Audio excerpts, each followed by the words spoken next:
Hi everyone, hope you're all doing well, hope everyone's feeling good.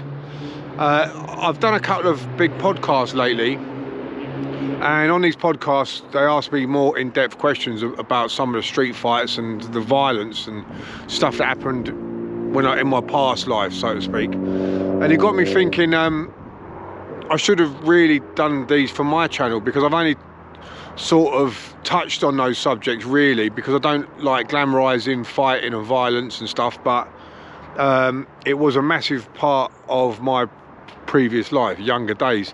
And I was in court this morning with a family member, and I bumped into a fella that I once had a fight with, and he pulled a weapon out on me, and we had a running battle about 2 o'clock in the morning, and he cut me with the weapon, only minor cut, but because the weapon was quite long and I couldn't really grab hold of him because of this weapon. So I was running at him, he was running away and then trying to hit me with this weapon.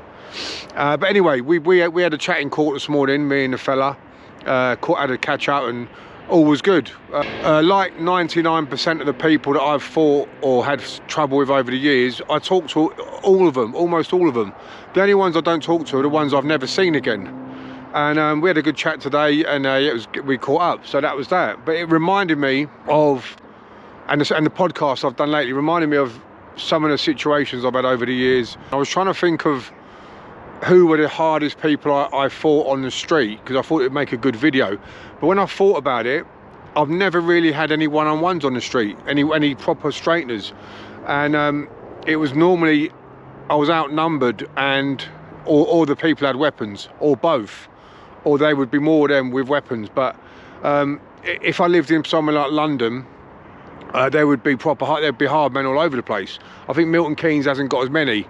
My mate once said to me, my mate Vic Wright, who was a good pro boxer, a good fighter, good amateur boxer as well, he once said, if you're the hardest man in Milton Keynes, you're a big fish in a little pond.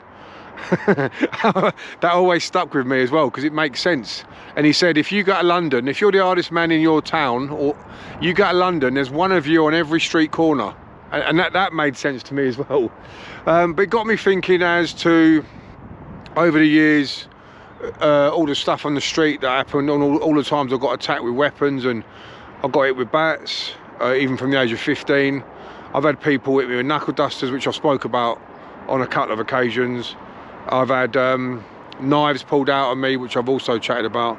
I've had people pull chains on me as well. The four blokes that attacked me that I got my revenge on, that went to Norman for help, I bumped into another one later on again, and he pulled a chain out, and I chased him down the street. We had a big metal chain. I've been gassed a couple of times, which I spoke about, the gas. I've met people with guns and stuff like that, and I'm surprised that I've come through relatively unscathed. I've got a couple of scars from the bits of metal and wood and the knuckle dusters, but I'm relatively unscathed. Nowadays, from what I see, everyone's got knives. It's all knife crime. Milton Keynes is now the higher than London in terms of knife crime, which is a very sad state of affairs. And you can have a lot of fights and not be a bully and not be a troublemaker, because I don't consider myself a bully or a troublemaker, and I've never heard anyone in Milton Keynes, where I'm from, call me a bully or a troublemaker. If anything, a lot of the fights I've had were for helping people out, or for people starting on me or a friend, and I don't regret any of the things I've done. I don't regret it. I really don't, because I wouldn't have done the things I did if I couldn't justify it. I spoke about Brian Cockrell the other day, and a lot of people were saying, well, look at him poking people's eyes out and biting people. And Norman's done that, and people like Lenny McLean's done that. I've been bitten myself, and I've had my eyes poked in a fight myself. I personally have never done that to anyone. I've never had to resort to that. That might, if it was a last resort and something was going to happen, maybe I would do that. But I personally wouldn't want to disfigure someone just over a fight.